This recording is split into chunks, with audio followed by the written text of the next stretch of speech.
এটা গুহার একদম শেষ অংশ।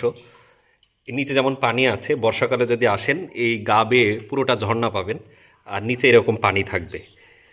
দরিয়ানগর এই গুহাটা অত্যন্ত শীতল। এই গরমের সময়ও এখানে বেশ ঠান্ডা অনুভূত হচ্ছে। মাটি এবং পাথরের সংমিশ্রণে তৈরি এর প্রাচীরগুলো।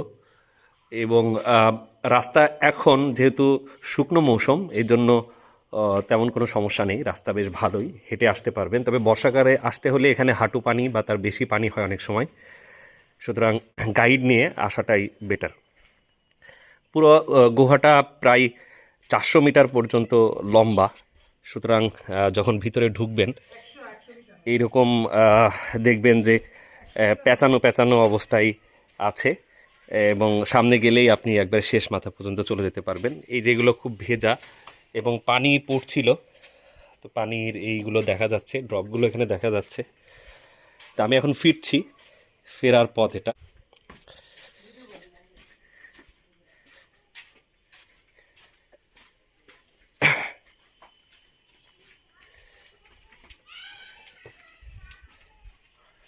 কতদূর যাওয়া যায় ভাই?